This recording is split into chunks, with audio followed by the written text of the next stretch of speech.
Hello and welcome student. आज फिर उपस्थित हो चुके हैं हम लोग पाटलिपुत्र वैभवम पाठ के सभी ऑब्जेक्टिव को करेंगे। तो शुरू करते हैं। सबसे पहला प्रश्न है, बिहार राज्य का राजधानी नगर कौन है?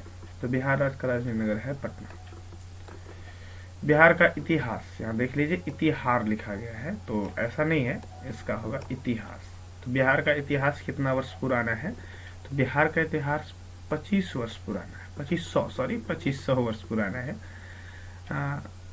तो लिखा हुआ शारद सहस्त्र द्वय वर्ष मिति, ऐसा ही एक शब्द दिया गया है, जिसका अर्थ 2500 होता है।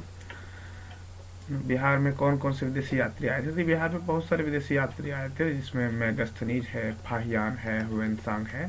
तो अभी हम देख लेते हैं, आंसर की ओर चलते हैं। तो मेगास्थनीज, फाहियान, हुएनसांग, ईस्ट सिंह, ये सभी आए थे। अब अगला प्रश्न है, पटना किस नदी के किनारे स्थित है? तो इसका सही जवाब होगा कि पटना गंगा नदी के किनारे अवस्थित है।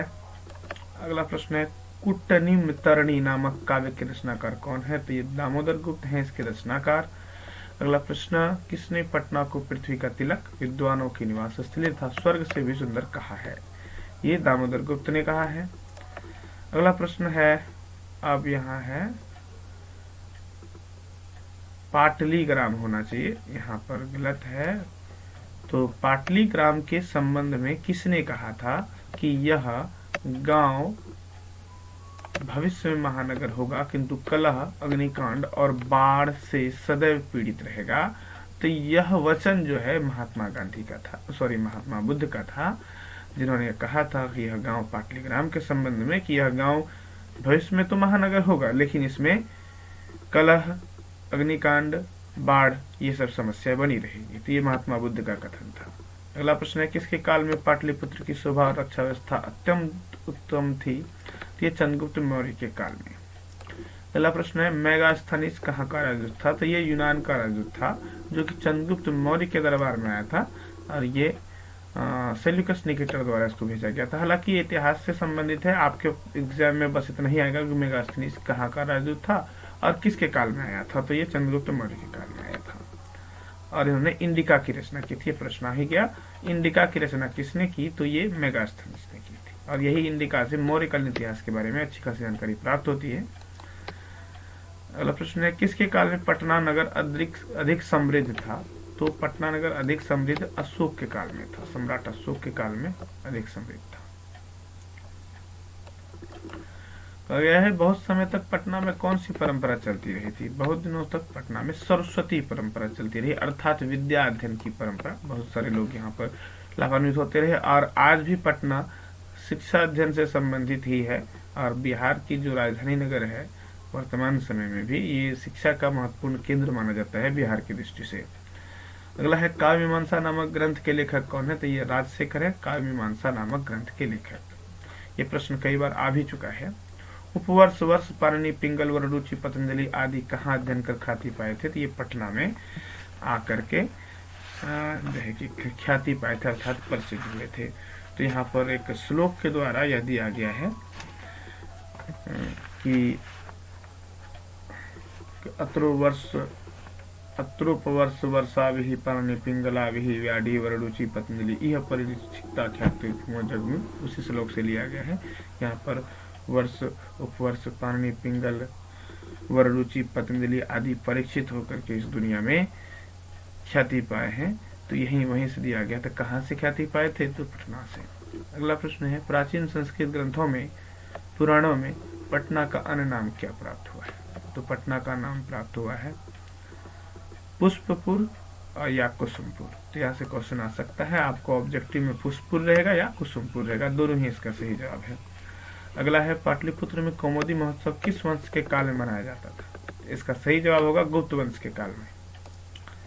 गुप्त वंश के काल में। और कौमुदी महोत्सव किस ऋतु में मनाया जाता था? शरद ऋतु में। यह प्रश्न भी कई बार आ चुका है, शायद पिछले बार भी 21 के परीक्षा में यह प्रश्न आया था, कौमुदी महोत्सव किस ऋतु में मनाया जाता है और कौमुदी महोत्सव किस वंश के काल में मनाया जाता? तो गुप्त वंश के काल में ये प्रश्न आया था, गुप्त वंश के काल में। तो इसीलिए ये वेरी वेरी इंपोर्टेंट, पिछली बार पूछ दिया गया, आज ये प्रश्न, इस बार ये प्रश्न पूछा जा सकता है, कौमुदी महोत्सव किस ऋतु में मनाया जाता था? देखते हैं, अगले प्रश्न की ओर चलते हैं। अगला प्रश्न है, कि वर्तमान समय में कौमुदी महोत्सव जैसा समारोह किस अवसर पर देखने को मिलता है। तो वर्तमान समय में कौमुदी महोत्सव जैसा समारोह दुर्गा पूजा के अवसर पर देखने को मिलता है। अगला प्रश्न है, किसके काल में इस नगर का उद्धार हुआ। तो मुगल वंश के काल में भी इस नगर का उद्धार हुआ था। अगला है, पटना का विकास किस काल में अधिक हुआ था। अंग्रेजी शासन काल में भी इसका अधिक विकास हुआ था। आधुनिक काल में अंग्रेजी काल में इसका विकास हुआ। पाटलिपुत्र किस काल में पटना नाम से प्रसिद्ध हुआ। तो ये मध्य काल में ही पाटलिपुत्र से पटना हो गया था और पटना के नाम से प्रसिद्ध हो गया था। अब पटना शब्द कहाँ से निकला है। तो पटना शब्द पत्तन से निकला है। पत्तन से पटना शब्द, चूंकि आप लोग पत्तन शब्द को परिचित होंगे, तो पत्तन शब्द से पटना निकला है। पटना नगर पालन करने वाली देवी पट्टन देवी। यह प्रश्न भी इम्पोर्टेंट है, यह भी शायद पिछली बार पूछा गया प्रश्न है। गंगा नदी पटना किस दिशा में बहती है। यह इस बार के लिए इम्पोर्टेंट प्रश्न होगा कि उत्तर दिशा में बहती है। एशिया का सबसे लंबा पुल किस नदी पर है। तो गंगा नदी पर गांधी सेतु पुल जो है एशिया का सबसे बड़ा नदी पुल है। अगला प्रश्न, सिख संप्रदाय के 10वें गुरु कौन थे। इसकी मृत्यु हो चुकी है। तो इसके ये थे गुरु गोविंद सिंह साहब, जिसका कि जन्म पटना में हुआ था। सिखों के 10वें गुरु गोविंद सिंह, जिन्होंने खालसा पंथ जोड़ा था। दूसरा, गुरु गोविंद सिंह का जन्म किस नाम से प्रसिद्ध है। जन्म स्थल ये गुरुद्वारा नाम से प्रसिद्ध है। आज भी सिख संप्रदाय के लोग वहां पर तीर्थ करने के लिए आते हैं, तीर्थ स्थल के रूप में मानते हैं। इस प्रकार हमने 27 ऑब्जेक्टिव पाटलिपुत्र एवं पाठ का किया। उम्मीद करते हैं इससे बाहर प्रश्न परीक्षा में नहीं आ सकता है, नहीं आएगा, क्योंकि लगभग सारे महत्वपूर्ण लाइन जो भी थे उसका हमने ऑब्जेक्टिव निकाला है, खुद से सबको तैयार करके आप लोगों के लिए उपस्थित कर दिया गया है। तो आप लोग इसको देखें, इसको 2-4 बार रिपीट करके आप लोग देख सकते हैं। और अगर वीडियो स्लो लगे तो वीडियो का थोड़ा स्पीड बढ़ा के देख लेंगे। 2-3 बार देखने से ये जल्दी याद हो जाएगा, क्योंकि सुना हुआ ज्यादा याद होता है। अगर आप पढ़ेंगे तो कुछ समय लग सकता है, लेकिन आप सुनेंगे तो कुछ ज्यादा याद होगा। और मोबाइल का इस्तेमाल करते तो सही इस्तेमाल करें। ठीक है, मिलते हैं अगले वीडियो में। अगले वीडियो में फिर हम लोग इसका अगला पार्ट जो अलस कथा है इसके ऑब्जेक्टिव को लेकर के उपस्थित होंगे। इसका भी ऑलरेडी तैयार है, बट आप लोगों को नेक्स्ट वीडियो में मिलेगा, क्योंकि ये वीडियो लगभग 8 मिनट के करीब का पहुंच गया है। ज़्यादा से ज़्यादा वीडियो को लाइक करें, शेयर करें, ताकि सबको लाभ पहुँचे। और चैनल को भी सब्सक्राइब कर लें, क्योंकि इसी प्रकार से 10वीं और 12वीं के इम्पोर्टेंट सभी विषय के इम्पोर्टेंट ऑब्जेक्टिव सब्जेक्टिव के लिए आपको यहाँ से लाभ मिल सकता है।